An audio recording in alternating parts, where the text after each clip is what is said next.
What's good, YouTube? So today we're gonna be reacting to killing a witness going wrong. What can go wrong with killing people? Who fucking knows? Let's go ahead and jump into the video, bro. Not anymore. Maybe this whole thing goes away. Maybe the case falls apart with them being gone. Bro, That's the logic.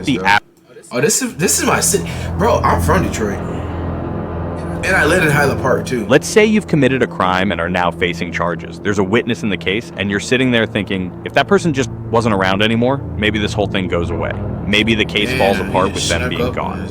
That's the logic the average criminal uses when they take a life during or after a crime. No face, no case. You could be facing 5 years in prison for a simple robbery, but if you took out the witness, you'd be facing 0 years. So long as no one ever catches you for it, because then you're facing life. Obviously, most times killing someone goes the other way. Sometimes you kill the witness and it doesn't help you at all, it just makes everything 10 times worse.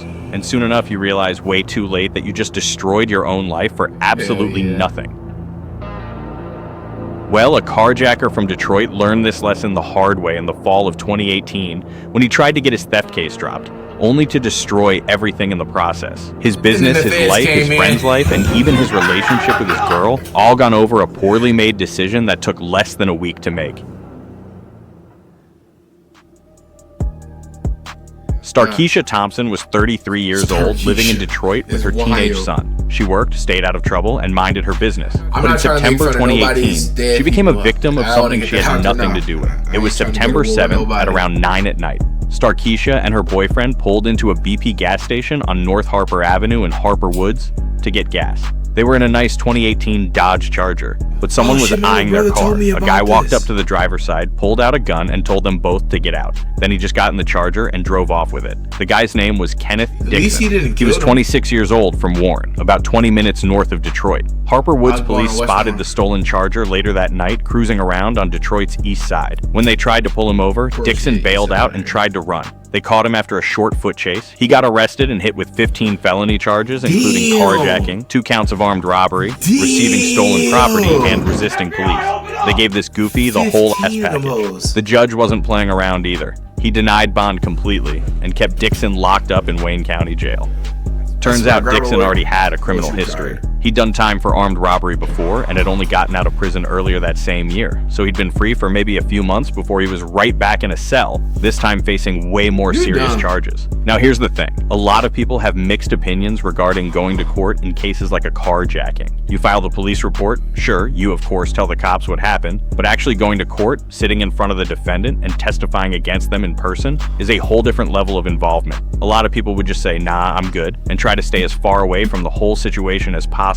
But Starkeisha wasn't like that. She decided she was going to do the right thing and show up to testify. On October 3rd, 2018, Starkeisha showed up to Dixon's preliminary examination at the courthouse. I used to live around the corner from that. Exactly what happened that night. She identified Dixon as the guy who carjacked them. She walked the prosecutor through the whole incident step by step, pulling into the gas station, the gun being pulled, being forced out of her car, and watching him drive away in it. But while all this was going on, Dixon wasn't just sitting there listening to testimony. He was paying attention to everything in those court documents. And somehow during this whole court process, he managed to get access to Starkeisha's home address. It was right there in the paperwork. Victim information is supposed to be redacted and protected, so defendants can't find out where witnesses live. But Dixon got it anyway due to a failure of the court. Regardless of however the info got in there, now he knew exactly where she lived. 6 days later, October 9th, 2018, early in the morning, Starkeisha went through her normal routine. It was a Wednesday at around 8:05 in the morning. She dropped her son off at school like she always did, then went home and pulled into her driveway at her home on Collingham Drive, just off Cordell Street on Detroit's east side. She got out of the car, probably thinking about her day, and maybe what she needed to get done at work. But what she probably wasn't thinking about was the stranger stalking her every move nearby. Corey Holmes was a 39-year-old. This is why y'all gotta get y'all CPL, bro. Cause weirdos like him, weirdos like these niggas, bro, get yourself a gun. And if you do get a gun, you murk a nigga, and it might not go your way, it might go your way if it's self-defense. But if it might not go your way, you gonna have somebody whisper in your ear like, Mordecai. So be prepared. Make sure you take your sock, put in your soap so it don't fall. Just be prepared, because You beat her. Ex-con, who'd met Dixon when they were both locked up in prison years earlier. Holmes had been out for a while, but he and Dixon stayed connected. And when Dixon needed someone willing to kill for him, Holmes was apparently that person. He'd been sitting there waiting for Starkeisha to come home. The moment she stepped out of her car, he walked right up to her in her own driveway and started shooting. Corey shot her an alarming 12 times, hitting her in the head and body. Witnesses later said they heard the gunfire echoing through the neighborhood that morning. Starkeisha didn't have a chance to run or defend herself. She died right there on the pavement, just a few steps from her front door.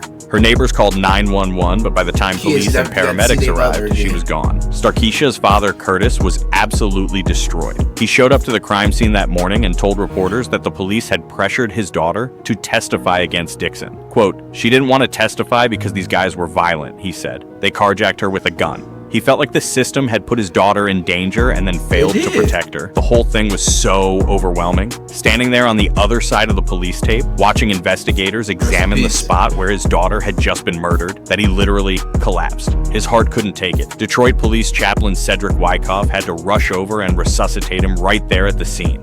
Damn. Later, Detroit Police Chief James Craig held a press conference and revealed something important. Before Starkeisha even testified, Dixon and his people had tried to pay her off. They'd reached out and offered her money to stay quiet and not show up to court. She refused multiple times. She wasn't doing it for money or recognition or anything like that. She just thought it was the right thing to do to put the man who robbed her behind bars and prevent him from robbing others. She had no idea that decision would get her killed. Dixon, however, wasn't alone in this. His girlfriend, 23-year-old Yolanda Streeter, had been helping him plan the whole thing. She was on the outside while Dixon was locked up, so she could move around freely and help coordinate everything. And once Starkeisha was dead, all three of them, Dixon, Streeter, and Holmes, probably thought they'd pulled it off clean. They were dead wrong.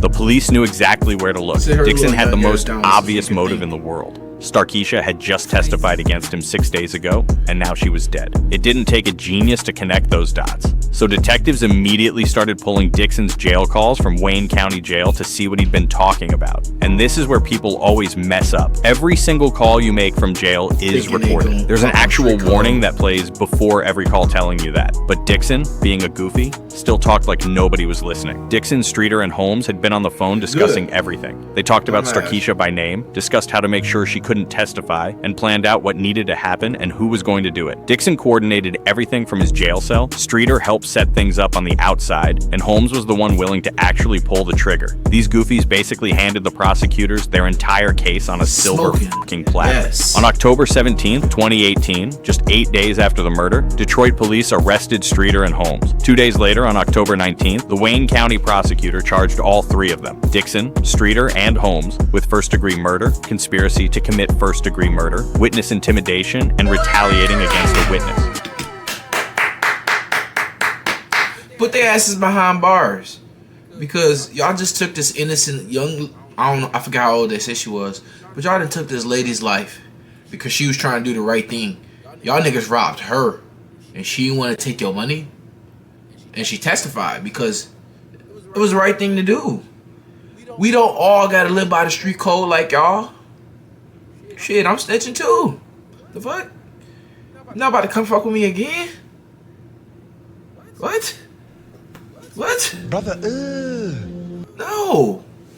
Lock their asses up and throw away the key. Bury them under the prison. I'm sorry. Holmes got hit with extra charges for being a felon with a gun. In December 2018, Streeter did something straight out of a Tubi series. She was looking at life in prison, so she took a deal. She pleaded guilty to second-degree murder and agreed to testify against Dixon and Holmes as a witness, doing the very thing that had gotten them in this ridiculous mess in the first place. In exchange, she'd get 11 to 25 years instead of life. She got sentenced in 2019 and shipped off to prison. Dixon's trial finally happened in October 2022, 4 years after the murder. The delay was partly because of COVID shutting down courts, but also partly because of how complicated the case was. His carjacking case and the murder case got combined into one massive trial, so the jury was hearing about everything at once. The prosecutors played the jail recordings in court. You could hear Dixon's voice on tape discussing the murder, and of course, the jury heard the testimony against him. The evidence regarding the carjacking case that had started the whole thing, and his very, very, very obvious motives. The jury convicted him on everything. First-degree murder, conspiracy to commit first-degree murder, witness intimidation, and witness retaliation.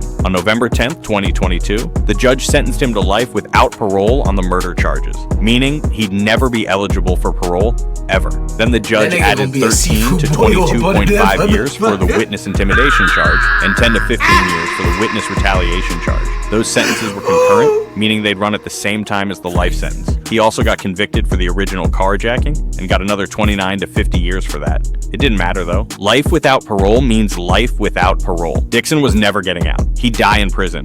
And all of this over a stupid Dodge Charger. Holmes went to trial a year later in June 2023. He was the actual trigger man, the guy who physically walked up to Starkeisha in her driveway that morning and pulled the trigger 12 times while she was just trying to get into her house after dropping her son at school. The jury heard all the same evidence, and the Wayne County jury convicted him of first-degree murder, conspiracy to commit first-degree murder, and witness retaliation. On July 14th, 2023, the judge sentenced him to life in prison without the possibility of parole. No chance of ever getting out. Then the judge added another 6 to 10 years on top of that for the witness retaliation charge, and this one was consecutive, not concurrent, meaning even after the life without parole sentence.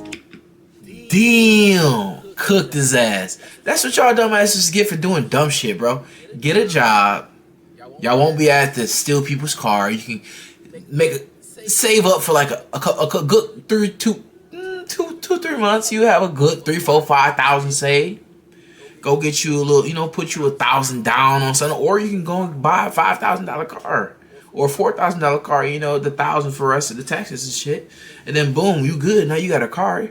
You get a little bit of DoorDash in, and then get your insurance and shit, and then go get a good job. Bro, these niggas are stupid. Bro, it's Jalen's World. We out this thing. Hey, comment down below what I should react to next. If y'all guys fuck with the video, go ahead and like that so we can get pushed out in the algorithm. And share it to your mama, your daddy, your daddy's dog, your grandma's dog, your dog's dog, bro, and your grandma's lizard's dog. And we out this thing. Peace.